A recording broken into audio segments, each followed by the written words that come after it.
He wanted to save Rome, and in saving it, he killed it.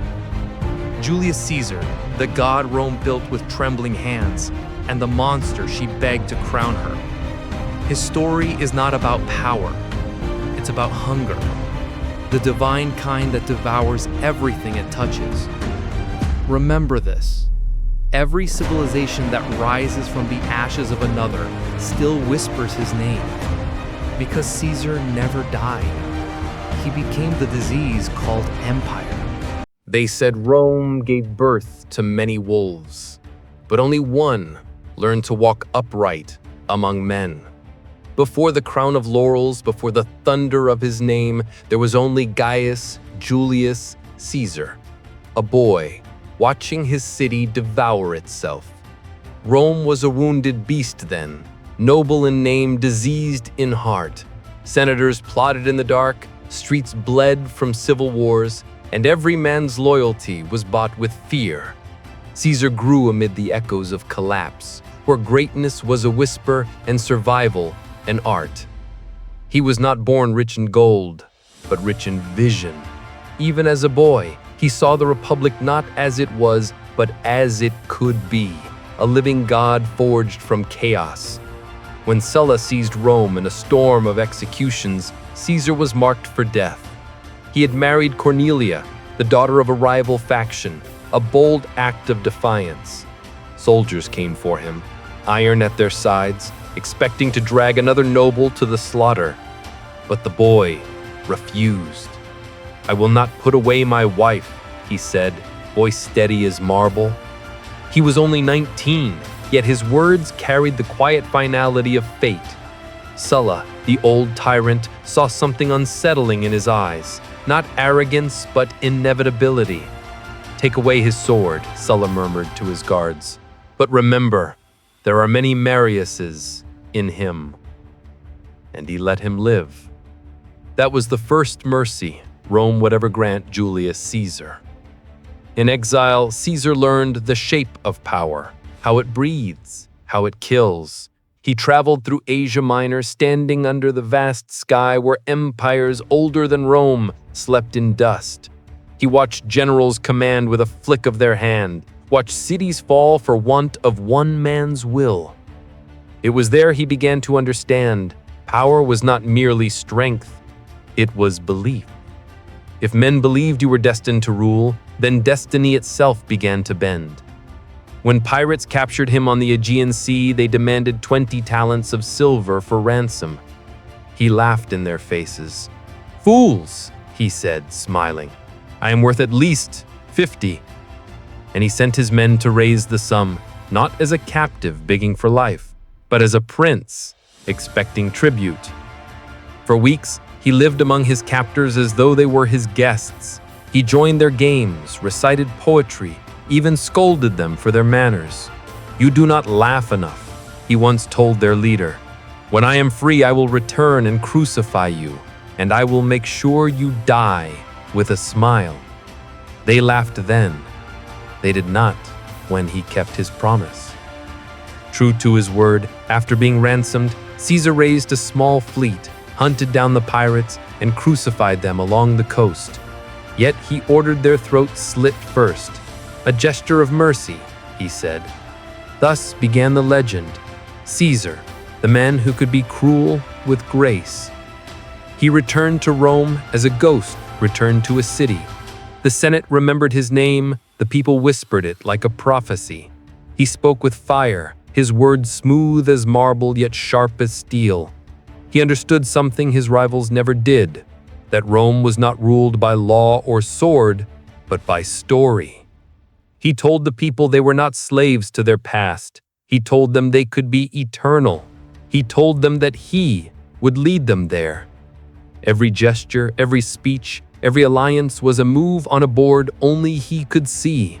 When others played for survival, Caesar played for immortality. He courted the hearts of the poor and the fear of the powerful. He learned to wear kindness like armor, smiling as he cut throats with words. And when he walked through the forum, crowds parted not because of his soldiers, but because of his certainty. In his eyes burned something terrible, the conviction that the gods themselves had chosen him. At night, he would stand alone on the Palatine Hill, gazing at the city lights trembling below. Rome was alive, breathing, restless, hungry. He could feel it calling him. Sometimes he whispered back, "Wait for me." Ambition, like a fever, consumed him. Yet there were moments, fleeting as the wings of birds, when doubt crept in. He would remember Cornelia's soft laughter, the way she believed in his humanity before the world demanded his divinity. When she died, something in him froze. Not grief, but the quiet realization that love was a distraction from empire. He wore her loss like armor, polished until it shone. From then on, his heart belonged only to Rome. When Caesar returned from Spain years later, having crushed rebellions and enriched the treasury, Rome barely recognized him. He had become tolerant presence, colder in mercy. The Senate called him dangerous. The people called him destiny.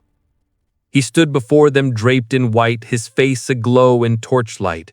Rome is not dying. She is waiting to be reborn. Every word struck like thunder. The crowd roared, drunk on the echo of his certainty. He smiled then, not as a man among men, but as something more, the first shadow of divinity settling over mortal skin. In those days, even his enemies began to admire him. Cicero, who hated his ambition, confessed privately, "When Caesar speaks, it is as if the gods remind us how small we are." Pompey, once his ally, felt that same awe turn to fear. Rome trembled again, not from chaos, but from order too perfect to be human. And as the old republic clung to its traditions, Caesar sharpened his vision in silence. He saw beyond titles, beyond Senate decrees, beyond the fragile pride of men who still believed the republic could be saved. He did not want to destroy Rome, he wanted to become her. Late one night, while riding back from the capital, his companion asked him, "Caesar, what drives you? You have wealth, glory, love of the people. What more can a man desire?" Caesar turned to him, eyes glinting like iron in torchlight. "To be remembered," he said softly, "to carve my name on the soul of the world." He looked towards the horizon, where dawn waited, and with it, war. Thus ended the boy of Rome, and thus began the rising wolf, a man who would teach the empire that genius and cruelty were brothers, born from the same mother, ambition. Rome had seen kings before, but never one who dared to pretend he wasn't. When Julius Caesar returned from Gaul, he brought with him not just victory, but the weight of a legend too large for the Republic to contain. Behind him marched his veterans, eyes cold as iron, hearts bound to his will. Before him trembled the Senate, old men clutching scrolls like shields. He came not as a conqueror of lands, but as a conqueror of Rome itself. The city had changed, but Caesar had changed more. Years of war had carved his face into marble. Beauty laced with exhaustion, mercy replaced by precision. He had crossed rivers of blood and called them necessary. In Gaul, he had slaughtered entire tribes, their screams echoing across burning forests. Yet, when he wrote of it later, he wrote with elegance, as if genocide were an art form painted with restraint. His commentaries were not reports, they were scripture. Each line spoke of fate, order, destiny, and behind every polished word lay the quiet, unspoken cruelty of a man who saw himself as history's instrument. He justified everything. He always did. Rome adored him and feared him in the same breath. The people, weary of corruption, saw in Caesar the promise of something greater, a single mind to replace the chaos of 1,000. The Senate saw the same promise and named it doom. When he crossed the Rubicon River in defiance of their orders, he did not shout. He did not boast. He whispered, "The die is cast." And Rome began to fall inward, city devouring city, brother killing brother, all in the name of restoring order. Pompey fled east. The Senate dissolved into panic, and Caesar marched on the Capitol like a god reclaiming his throne. He did not plunder. He did not burn. He walked through the gates of Rome in silence, and the people knelt, not because they were conquered, but because they were relieved. In that silence, a republic died. He forgave his enemies, at least in public. Brutus, Cassius, Cicero, men who once plotted against him, he spared them all. Mercy to Caesar was not kindness, it was strategy. He spared them because their survival served his legend better than their deaths. When he took the title dictator for life, the Senate applauded, some out of loyalty, most out of terror. The marble halls of Rome echoed with the hollow sound of forced praise. Even the gods, some said, held their breath. He reformed everything: the calendar, the army, the economy, as if he were sculpting time itself. Bread returned to the people, debt was forgiven, laws rewritten. Rome prospered again, but it was a prosperity wrapped in silence, because every word spoken against Caesar vanished like smoke. The genius of the man lay not in the sword, but in his understanding of the soul. He knew that humans craved two things above all: order and wonder. He gave them both. He fed them stories of destiny, of divine favor, of stars aligning above his name. And when he walked through the forum dressed in white and gold, the people whispered, not Caesar, but Divus, God. He had become what he always sought, the embodiment of Rome. But in doing so, he had unmade its heart. One night, during a banquet, a senator dared to jest. "Tell me, Caesar, when will the gods tire of sharing Olympus with you?" Laughter rippled through the hall. Caesar smiled, but his eyes did not. He said softly, "Not until they learn obedience," and the laughter died. He no longer needed to kill to inspire fear. His silence was enough. Even Cleopatra, Queen of Egypt, called him more than mortal. When she visited Rome wrapped in silk and mystery, she did not bow to him, she matched him. In her he found an equal, a mirror of ambition draped in beauty. Together they spoke of empires and eternity, of sons who would inherit two worlds. But even in love, Caesar was strategic.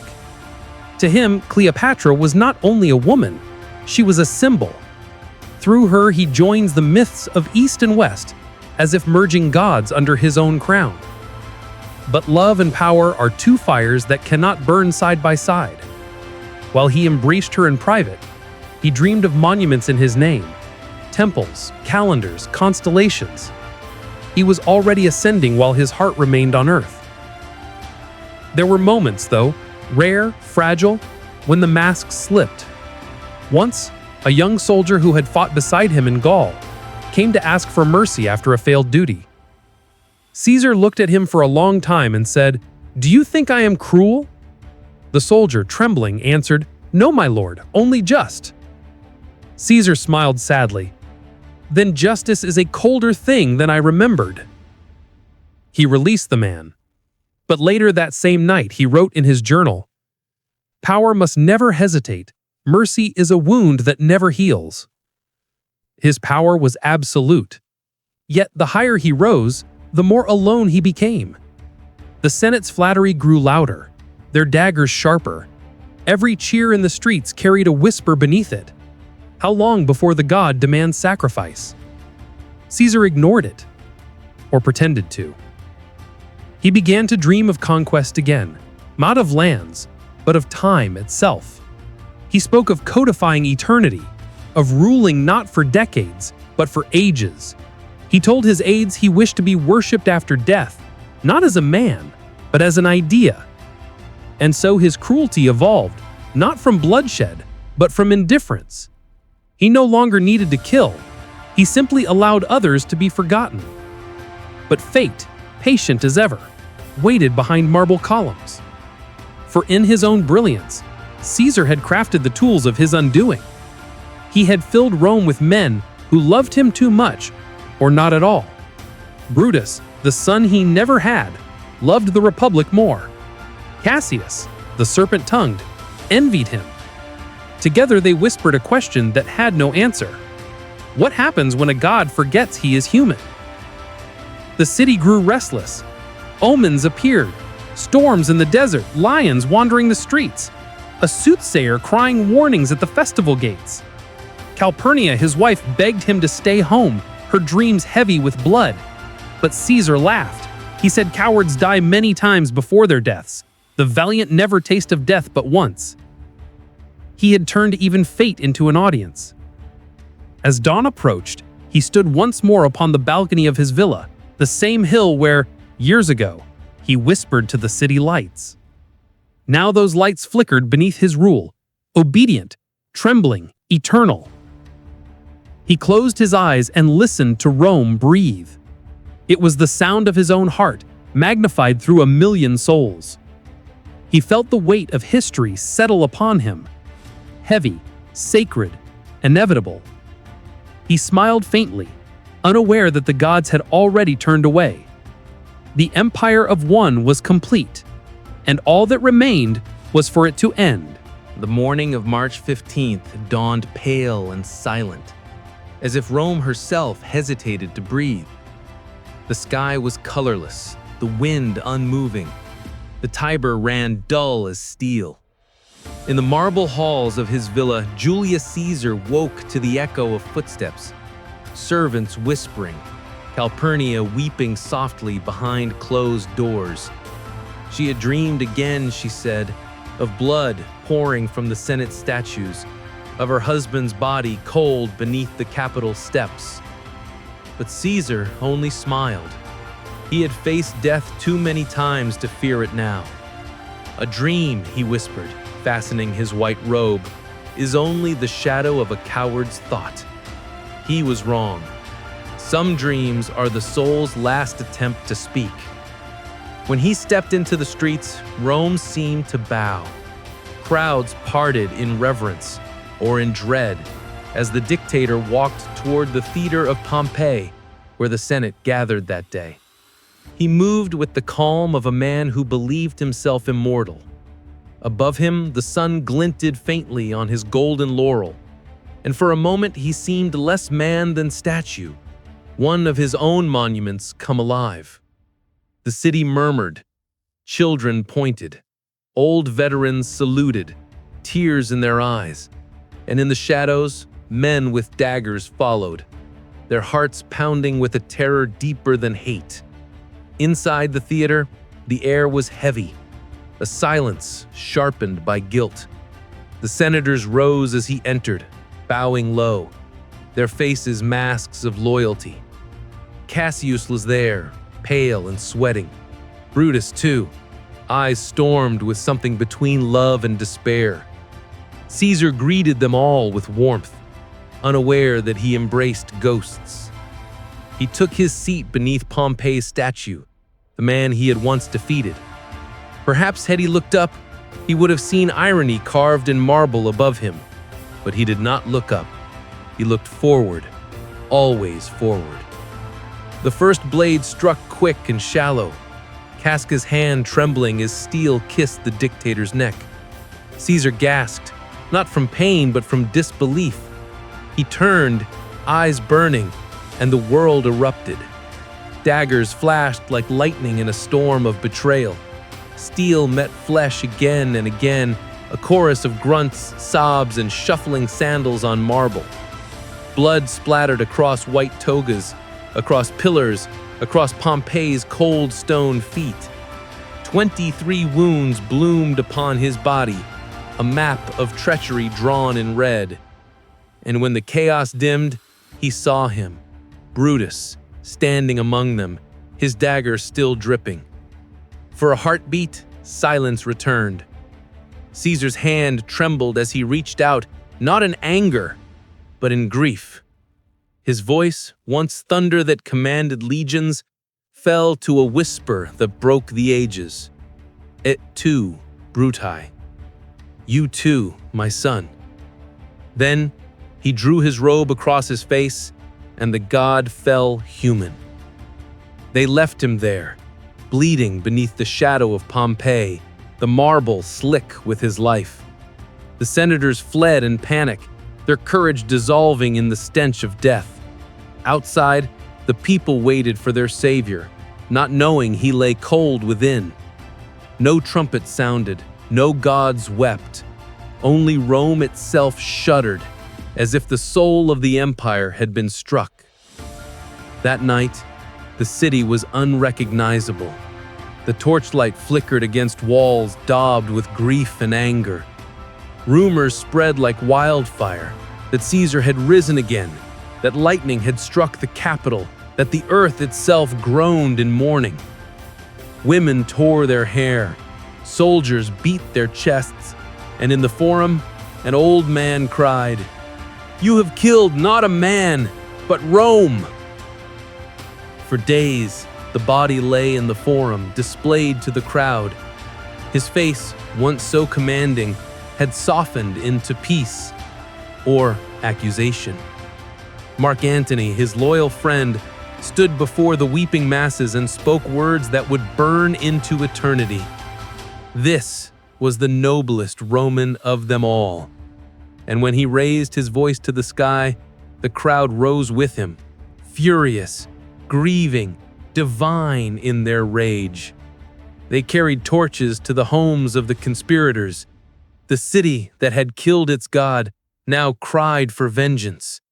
In death, Caesar achieved what life had denied him: eternity. His name became more than flesh, more than memory. It became power itself. From that day onward, every emperor would wear his title, Caesar, like a curse and a crown. The republic the conspirators dreamed of reviving never rose again. They had slain a man to save freedom, and in his place, they birthed an empire. The irony was cruel, and Caesar would have admired it. But what is genius without cruelty? And what is cruelty without love? Caesar's genius was that he understood both, that men crave gods, even when gods destroy them. He ruled by offering them the illusion of choice, the dream of order, the beauty of inevitability.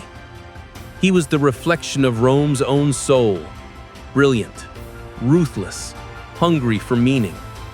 Perhaps in that final moment, when Brutus's blade found his heart, he saw it clearly at last, that Rome had not betrayed him. Rome had merely fulfilled his prophecy.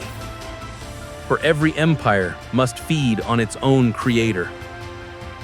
On the seventh day, as the sun bled red across the Tiber, smoke rose above the forum. They burned his body there, not with sorrow, but with awe.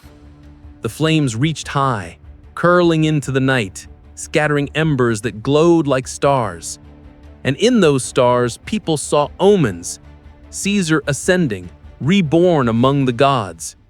Mothers lifted their children to the sky, whispering, "Look, there, he lives." Even his enemies, in secret, could not help but shiver when thunder rolled in the distance.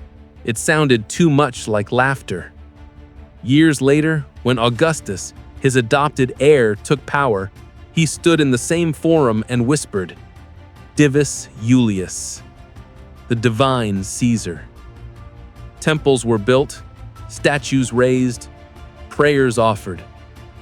The man who had rejected kingship in life was worshipped as one in death. The gods had finally accepted him, not out of reverence, but surrender. For even heaven must yield to those who refuse to die. In the quiet centuries that followed, Rome forgot the faces of her emperors, her consuls, or her generals, but never him.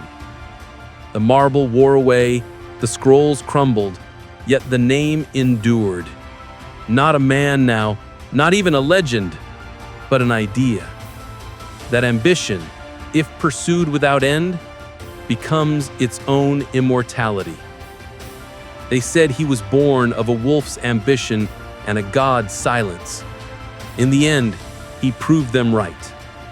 For from that silence, he forged thunder. Epilogue. Some say his ghost still walks the ruins of the Forum, watching as tourists whisper his name, not with fear now, but with fascination. And perhaps that too was part of his design, to be remembered not as good or evil, but as inevitable. Because every empire that rises, in every age, in every tongue, still carries a whisper of his dream. And somewhere, beneath the dust of time, the wolf still smiles.